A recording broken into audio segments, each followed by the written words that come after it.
ભાલા દોસ્તો, વિડીયોને અંત સુધી જરૂર જોજો. જોઈને તમારા પણ રૂવાડા ઊભા થઈ જશે. હું મારા પતિ સાથે હોસ્પિટલના વેઇટિંગ એરિયામાં બેઠી હતી અને ખૂબ જ પરેશાન હતી. મારા પતિ મારી સામે જોઈ રહ્યા હતા.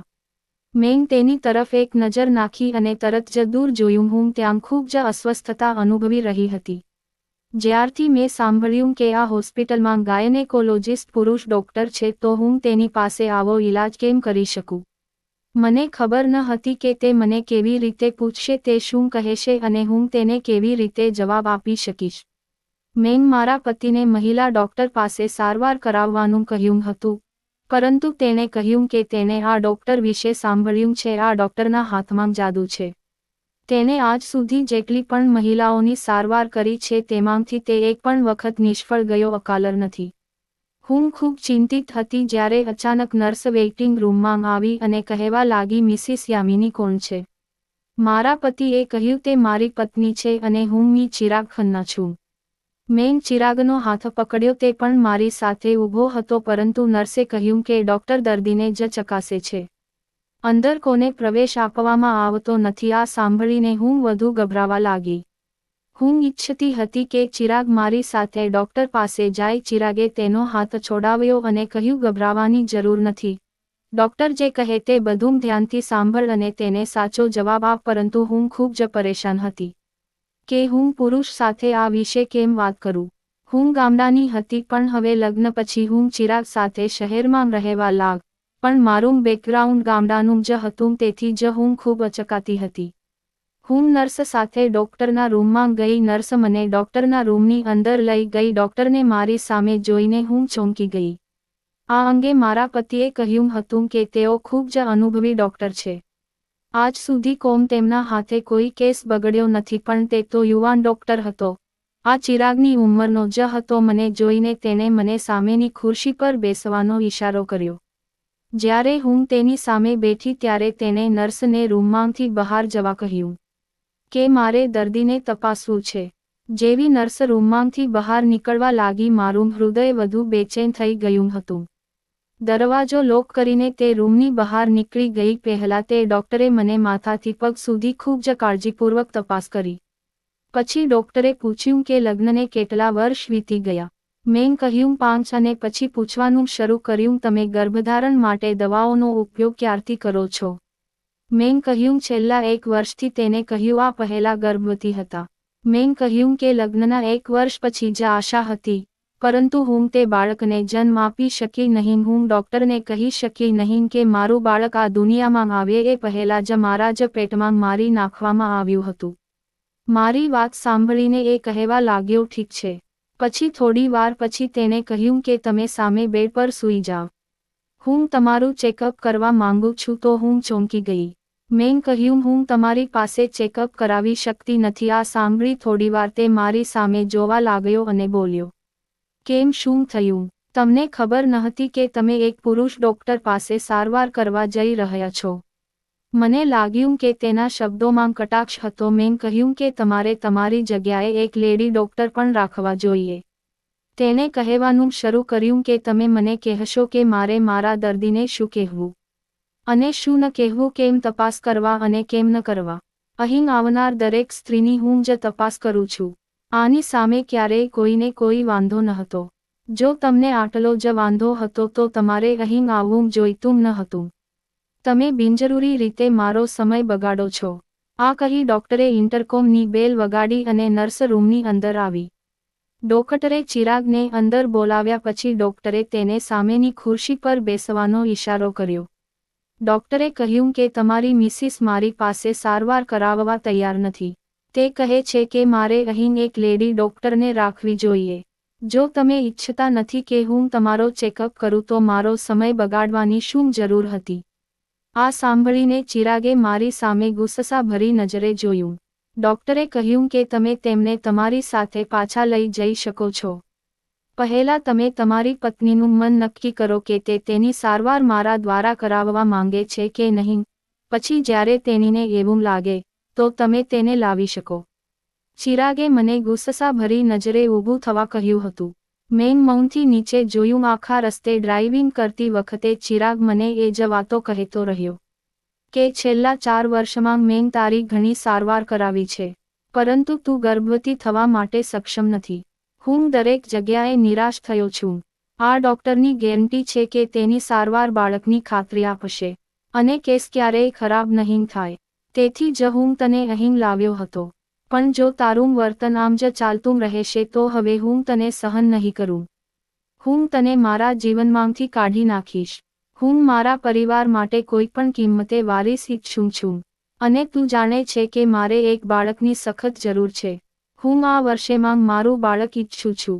મેં કહ્યું, ચિરાગ, લગ્નના થોડા મહિના પછી હું ગર્ભવતી હતી. પણ તે સમયે તમે મને ખૂબ ત્રાસ આપ્યો. તમે મારું અબોર્શન કેમ કરાવ્યું? જો હું બાળકને જન્મ ન આપી શકું તો તે તમારી ભૂલ છે, મારી નથી. અને હવે તમે ઈચ્છો છો કે મારી સારવાર એક પુરુષ ડોક્ટર પાસે થાય. આજે હું ગુસ્સાથી છલોછલ હતી. મેં ચિરાગને સ્પષ્ટ કહી દીધું હતું કે મારે કોઈ પુરુષ ડોક્ટર પાસેથી આવી સારવાર નથી લેવી. મારી વાત સાંભળીને ચિરાગે કારની સ્પીડ ઘણી વધારી દીધી. મારું હૃદય પહેલેથી જ ડરી ગયું હતું. મને એ ખબર હતી તે આ ગુસ્સામાં કરી રહ્યો છે. તેથી જ હું ચૂપ થઈ ગઈ અને બારીમાંથી બહાર જોવા લાગી. પણ હું ડરી ગઈ હતી કારણ કે તે ખૂબ જ ઝડપથી ગાડી ચલાવી રહ્યો હતો. પરંતુ જો મેં તેને કહ્યું કે હું ડરી ગઈ છું, કાર ધીમે કરો, તો તે વધુ સ્પીડ વધારી નાખત. આ 5 વર્ષમાં હું જાણી ગઈ હતી કે ગુસ્સામાં તે પાગલ થઈ જાય છે અને પછી તે કંઈ જોઈ શકતો નથી અને મને ચિરાગનો ગુસ્સો સહન કરવાની મજબૂરી હતી. આ સિવાય મારી પાસે બીજો કોઈ વિકલ્પ ન હતો. હું ખૂબ જ ગરીબ પરિવારમાંથી હતી. વાસ્તવમાં હું મારા માતા પિતાની એકમાત્ર સંતાન હતી. જ્યારથી હું નાની હતી મેં અમારા ઘરમાં ગરીબી જોઈ હતી. જ્યારે હું નાની હતી મારા પિતાનું અકસ્માત થયું. તેના 2 પગ ભાંગી ગયા. પછી મારી માતા બીજા લોકોના ઘરે કામ કરતી હતી અને ત્યારે જ ઘરમાં ચૂલો સળગતો હતો. પપ્પાએ જીવન જીવવાનો ઉત્સાહ ગુમાવી દીધો હતો અને જ્યારે હું 12 વર્ષની હતી ત્યારે મારા પિતાએ આ દુનિયાને અલવિદા કહી દીધું હતું. મારી માતા પહેલેથી લોકોના ઘરે કામ કરતી હતી. મેં 5મા ધોરણ પછી જ પોતાનો અભ્યાસ છોડી દીધો હતો. જો કે મારી માતાએ મને મારા પગ પર ઊભી કરવા માટે પૂરા પ્રયત્નો કર્યા, પણ મને અભ્યાસમાં જરાય રસ નહોતો. મારી માતાને ગમે તેટલા પૈસા મળે તે કોઈને કોઈ રીતે મારી ફી ભરતી અને મને આગળના શિક્ષણમાં મદદ પણ કરતી. તેણીએ કહ્યું કે શિક્ષણ વિના જીવન કંઈ નથી. માતાએ કહ્યું કે કોઈક રીતે મારું જીવન ચાલ્યું ગયું છે, પણ હું તને સુખી જીવન આપવા માંગુ છું. અભ્યાસ કર અને સુખી રહે. પણ માતાના કામ પર ગયા પછી હું મારા મિત્રો સાથે ફરવા ચાલી જતી. હવે મારી માતાએ મને અભ્યાસ વિશે પરેશાન કરવાનું બંધ કરી દીધું કારણ કે તે પણ સમજી ગઈ હતી કે હું હવે ભણીશ નહીં. હવે જીવન આ રીતે પસાર થતું હતું અને હું 20 વર્ષની હતી. મમ્મીની એક સહેલી હતી જે હવે લગ્ન પછી શહેરમાં રહેવા લાગી હતી. મમ્મીના મિત્રનું માયકું અમારા ગામમાં હતું. એકવાર તે અહીં ગામમાં આવી હતી, મારી માતાને મળવા આવી હતી અને તેણે મને તેના એકમાત્ર પુત્ર ચિરાગ માટે પસંદ કર્યો હતી. જો કે મારી માતાએ તેને કહ્યું હતું કે અમારી પાસે આપવા માટે કંઈ નથી, પણ મમ્મીની મિત્રને હું બહુ પસંદ આવી ગઈ અને પછી તેણે મમ્મીનો બોજ હળવો કર્યો કારણ કે મમ્મી બીમાર પડવા લાગી હતી. તેથી જ તેને તેના પુત્ર ચિરાગ સાથે મારા લગ્ન કરાવ્યા. મારા ચિરાગના લગ્નને માત્ર 5 મહિના જ થયા હતા જ્યારે મારી માતા આ દુનિયામાં ગુજરી ગઈ. આ વિચારતા ગાડી બિલ્ડિંગ પાસે ઊભી રહી ગઈ. હું નીચે ઉતરું તે પહેલાં ચિરાગ કારમાંથી બહાર નીકળી ગયો અને કારનો જોરથી દરવાજો બંધ કર્યો અને ઘરના દરવાજાનું તાળું ખોલવાનું શરૂ કર્યું. આ જોઈને હું સમજી ગઈ કે આજે ફરી મારો વાળો છે. મને લાગતું હતું કે આ વ્યક્તિ માનસિક રીતે બીમાર છે. જ્યારથી મારા લગ્ન થયા છે મને જીવનમાં કોઈ સુખ મળ્યું નથી.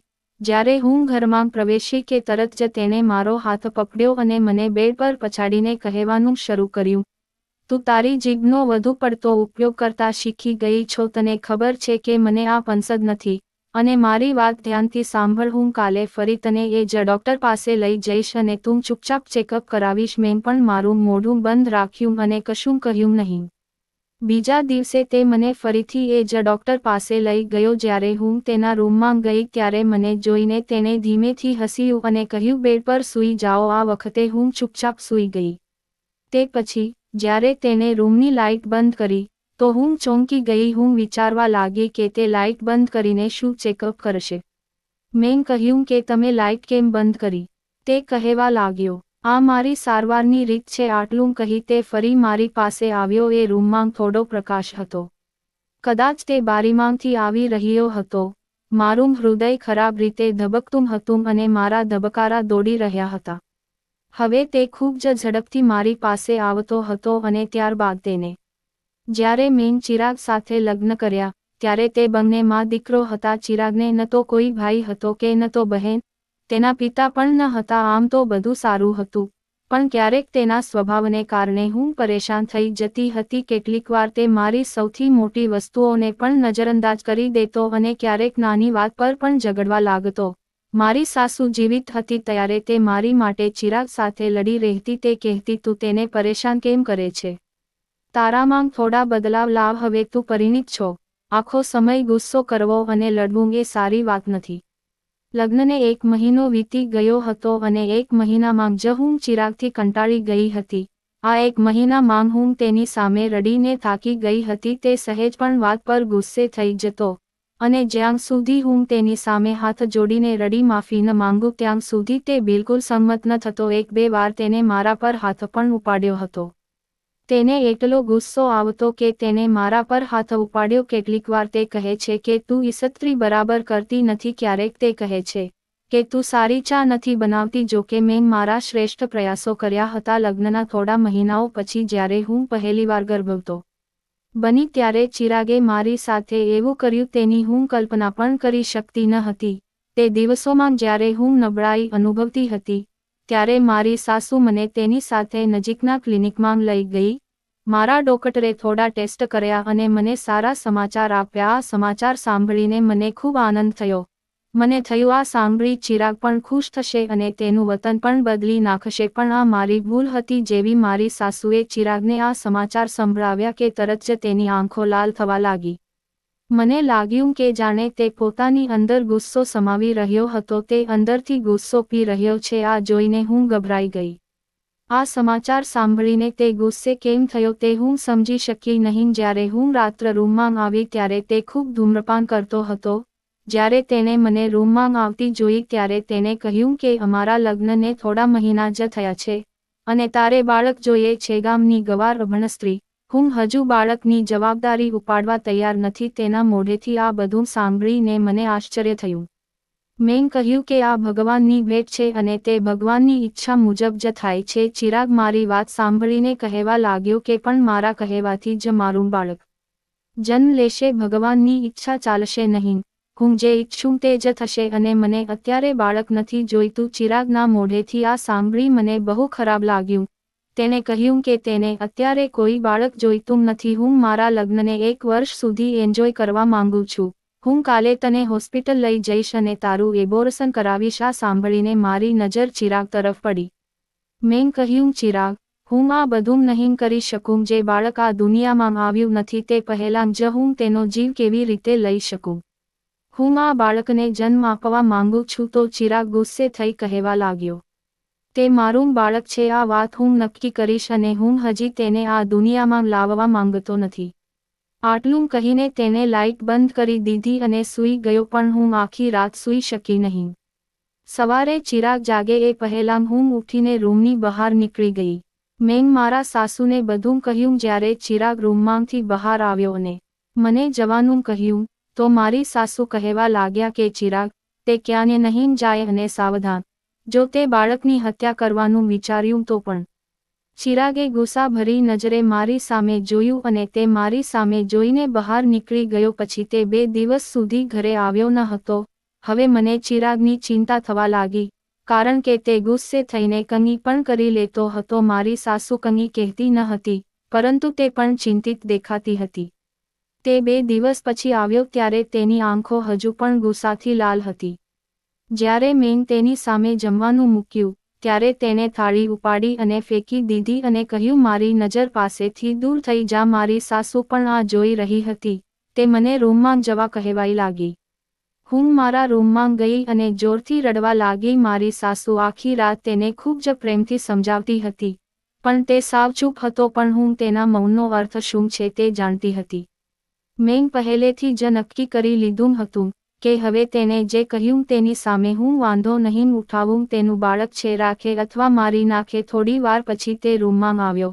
હું તેને આ બધું કહું કે તે જે ઈચ્છે તે કરી શકે છે, પરંતુ તેને મારી વાત પણ ન સાંભળી. તેને મારો હાથ પકડીને મને જમીન પર ધકેલી દીધી અને પછી મારા પેટમાં જોરથી મારવા લાગ્યો અને હું ચીસો પાડતી રહી. તેને કહ્યું કે હું આ સમસ્યાને ખૂબ જ સરળતાથી ખતમ કરવા માંગતો હતો, પણ તું ભૂલી ગઈ કે જો તું મારી સાથે જીદ કરીશ તો હવે હું આ સમસ્યા આવી રીતે સમાપ્ત કરીશ. કે મારી સાસુ અમારો રૂમ ખખડાવતી રહી. મારી ચીસોથી રૂમ ધ્રુજી રહ્યો હતો. મારી ચીસો સાંભળીને તે પરેશાન થઈ ગઈ અને રડતી રડતી ચિરાગને વિનંતી કરતી દરવાજા પાસે ઊભી હતી કે મહેરબાની કરીને દરવાજો ખોલો, આવું ન કરો. પરંતુ ચિરાગે રૂમનો દરવાજો ન ખોલ્યો અને તેને મને એટલી મારથી કે હું સંપૂર્ણપણે નિર્જીવ બની ગઈ. ચિરાગે ત્યાં સુધી દરવાજો ન ખોલ્યો જ્યાં સુધી તેને મારી અંદરના નાનકડા અસ્તિત્વનો નાશ ન કર્યો. પછી તેને દરવાજો ખોલ્યો અને રૂમની બહાર નીકળી ગયો. મારી સાસુ દોડતી મારી નજીક આવી, પણ મારી હાલત જોઈને તે ખૂબ જ ગભરાઈ ગઈ. મને લાગ્યું કે હું આજે જ મરી જઈશ. મારી સાસુ રડતાં રડતાં ચિરાગ પાસે ગઈ અને હાથ જોડીને કહ્યું, ભગવાન ખાતર તેને હોસ્પિટલ લઈ જા. પણ તે પથ્થર બની બેઠો હતો. તેથી મારી સાસુએ એમ્બ્યુલન્સ બોલાવી અને મને તેની સાથે હોસ્પિટલ લઈ ગઈ. 3 દિવસ સુધી હું હોસ્પિટલમાં રહી અને પછી ઘરે પાછી આવી. ચિરાગે મારી સાથે વાત કરવાનું સાવ બંધ કરી દીધું હતું. ચિરાગે મારી સાથે જે કંઈ કર્યું તે પછી મેં ચિરાગ સાથે વાત પણ કરી ન હતી. મારું હૃદય ઈચ્છતું હતું કે હું આ પથ્થર દિલના માણસનો ચહેરો પણ ન જોઉં. હવે મને મારી ભૂલનો અફસોસ થતો હતો. જો મેં મારી માતાની વાત સાંભળી અને કંઈક ભણ્યું હોત તો મારે આ દિવસ જોવો ન પડત. હું આ પથ્થર દિલના માણસનો ચહેરો પણ જોવા માંગતી ન હતી, પણ હવે હું લાચાર હતી. આ માણસના ટુકડા પર જીવતી હતી. મારા માથા પર હાથ મૂકનાર ન તો મારા પિતા હતા કે ન તો મારી માં અને ન તો શિક્ષણ. ચિરાગ મારી આ જ મજબૂરીનો ફાયદો ઉઠાવી રહ્યો હતો. પણ મારી સાસુ ખૂબ જ સરસ હતી. તે મારી સંભાળ રાખતી હતી, પણ તે પણ ઘરડી થઈ ગઈ હતી અને ઘણી બીમારીઓથી ઘેરાઈ ગઈ હતી. એક દિવસ ચિરાગ પોતે જ મારી સાથે વાત કરવા લાગ્યો. મને ચિરાગ સાથે વાત કરવાનું મન ન હતું, પણ તેમ છતાં મેં મારી લાગણી સમજાવીને ચિરાગ સાથે વાત કરવાનું શરૂ કર્યું. મારી પાસે આ સિવાય બીજો વિકલ્પ ન હતો. 1 વર્ષ સુધી ચિરાગ મને વિવિધ દવાઓ ખવડાવતો રહ્યો કારણ કે તેને બાળક નહોતું જોઈતું. આ સમય દરમિયાન મારા સાસુ પણ આ દુનિયા છોડી ગયા. જ્યારે તે ગયા ત્યારે મને લાગ્યું કે હું સાવ એકલી થઈ ગઈ છું અને ચિરાગ તો જાણે આઝાદ થઈ ગયો હતો. તેની માતા સામે તે હળવાશથી બોલતો હતો, પણ હવે તે આઝાદ થઈ ગયો હતો. હવે તે દરરોજ મારા પર હાથ ઉપાડતો હતો. ક્યારેક તે બૂમો પાડતો, ક્યારેક તે વાસણો તોડી નાખતો. પછી તેને કહ્યું કે તેને બાળક જોઈએ છે. આ સાંભળીને મારું હૃદય દુઃખી થયું કારણ કે ચિરાગે તો મારી અંદર સંતાન પ્રાપ્તિની તમામ ઈચ્છા ગુમાવી દીધી હતી. તેણે મને દવા આપવાનું બંધ કરી દીધું હતું. પરંતુ હજુ પણ હું ગર્ભવતી ન થઈ. બીજું વર્ષ પણ વીતી ગયું. પછી ચિરાગ મને લેડી ડોક્ટર પાસે લઈ ગયો. ડોક્ટરે કહ્યું કે તમારી પહેલી પ્રેગ્નન્સીમાં તમને કોઈ સમસ્યા હતી, જેના કારણે તમે ક્યારેય માતા બની શકશો નહીં. મારા પતિએ મારી સાથે કરેલા અત્યાચાર અને અન્યાયના કારણે ભગવાને મારી પાસેથી આ ખુશી પણ છીનવી લીધી હતી. અને પછી ચિરાગને આ બાળક કેમ જોઈ છે એ રાજ પણ મારી સામે ખુલી ગયું. હકીકતમાં મારા સાસુ ચિરાગને બદલે તેની તમામ મિલકત તેના પૌત્ર અથવા પૌત્રીના નામ પર કરી ગઈ હતી. તેથી જ ચિરાગને એક બાળક જોઈતું હતું, કારણ કે જ્યાં સુધી ચિરાગને બાળક ન થાય ત્યાં સુધી તમામ મિલકત સરકારના કબજામાં રહેશે અને ચિરાગને માત્ર મર્યાદિત ખર્ચ આપવામાં આવશે. આ પણ ચિરાગે એક દિવસ ગુસ્સેથી મને કહી દીધું હતું. તેને ઓલાદ જોતી ન હતી, તેને માત્ર મિલકત જોઈતી હતી. પછી જ્યારે ચિરાગને તે ડોક્ટરની જાણ થઈ ત્યારે તે મને તેની પાસે લઈ ગયો અને પછી ડોક્ટર મારી પાસે એક અંધારા રૂમમાં આવ્યો અને મને ઇન્જેક્શન આપ્યું, જેના કારણે હું બેભાન થઈ ગઈ. મને ખબર ન હતી કે હું કેટલો સમય બેભાન રહી, પરંતુ જ્યારે હું ફરીથી હોશમાં આવી ત્યારે હું હોસ્પિટલના એક ખાનગી રૂમમાં હતી. મારા હાથ લાગેલી હતી. મને મારું શરીર બેજાન લાગતું હતું, પણ મને કંઈ યાદ ન હતું. થોડી વાર પછી તે જ ડોક્ટર રૂમમાં આવ્યા અને ફોન પર કોઈની સાથે વાત કરી રહ્યા હતા. તે કહેતો હતો કે હા, બધું કામ બરાબર થઈ ગયું છે. અરે, તમારી પત્ની ગર્ભવતી છે અને 9 મહિનામાં તે બાળકને જન્મ આપશે. આ સાંભળીને મારા હોશ ઉડી ગયા. હું આ હોસ્પિટલમાં કેટલા સમયથી બેભાન હતી અને મને શું થયું તે ખબર પણ ન હતી. એક પછી એક પ્રશ્નો મારા મનમાં ઘૂમવા લાગ્યા. તે ડોક્ટરે મને હોશમાં જોઈ તો તે મને કહેવા લાગ્યો, હવે તમને કેવું લાગે છે? મેં તેને ગુસ્સામાં કહ્યું, તમે હમણાં કોના વિશે વાત કરી રહ્યા હતા? કોણ ગર્ભવતી છે? ડોક્ટર મારી વાત સાંભળીને હસવા લાગ્યો અને બોલ્યો, તમારી જ સારવાર ચાલી રહી હતી, તમારા પતિની પરવાનગી લઈને. મેં કહ્યું, હું ક્યારથી બેભાન છું? મારી સાથે શું કરવામાં આવ્યું છે? મને કહો, કારણ કે એક લેડી ડોક્ટરે મને કહ્યું કે હું ક્યારેય માં બની શકીશ નહીં. તે કહેવા લાગ્યો, તમે 2-3 દિવસથી બેભાન છો. અમે તમારી સાથે ટેસ્ટ ટ્યુબ બેબીની પ્રક્રિયા કરી છે. તમારા પતિને એક ઓલાદ જોતી હતી અને તે નેચરલ તરીકે થવી મુશ્કેલ હતી, તેથી જ અમે આ બધું કર્યું. એ સાંભળીને મારી આંખોમાંથી આંસુ વહેવા લાગ્યા.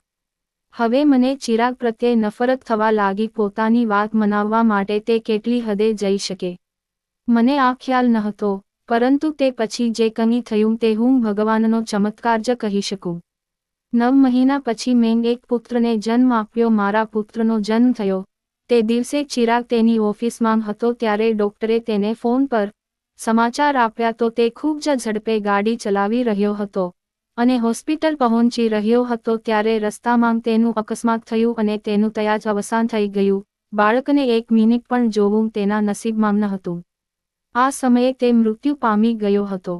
મને તેના મૃત્યુની જરા પણ ચિંતા ન હતી. ચિરાગ જે પ્રકારની વાતો કરતો હતો, એટલે કે તે પોતાને ભગવાન કરતાં ઉપર માનવા લાગ્યો હતો, તો ભગવાનને આવા લોકો બિલકુલ પસંદ નથી, કારણ કે જીવન અને મૃત્યુ પર ફક્ત ભગવાનનો જ અધિકાર છે. તે કહેતો, મારી ઈચ્છાથી બાળક થશે અને મારી ઈચ્છાથી નહીં થાય, પણ તે એ ભૂલી ગયો હતો કે ભગવાનની મરજી વિના એક પાંદડું પણ ન હલી શકે. મારા પુત્રને મેં ગળે લગાવી લીધો છે અને ચિરાગને પણ ઘરે લાવવામાં આવ્યો હતો અને તેનો અંતિમ સંસ્કાર પણ કરી દેવામાં આવ્યો હતો, પણ મારી આંખમાંથી એક આંસુ પણ ન નીકળ્યું. બધાને લાગ્યું કે ચિરાગના મૃત્યુથી મને આઘાત લાગ્યો છે, તેથી જ મારી આંખમાંથી આંસુ નથી નીકળતા, પણ ચિરાગની વિદાયનું મને દુઃખ નહોતું. ચિરાગના ગયા પછી જીવન ધીમે ધીમે રૂટીન પર પાછું આવવા લાગ્યું. હું મારા પુત્રનો દિલથી ઉછેર કરવા લાગી હતી. મારી સાસુએ તેમના મૃત્યુ પહેલા તેની તમામ મિલકત તેમના પૌત્ર કે પૌત્રીને ટ્રાન્સફર કરી દીધી હતી, જે હવે મારી પાસે કાયદેસર રીતે આવી ગઈ હતી. પ્રોપર્ટી એટલી હતી કે જો હું આખી જિંદગી બેસીને ખાઉં તો પણ ખૂટે નહીં. હવે મેં મારા દીકરાને મારા જીવનનો હેતુ બનાવી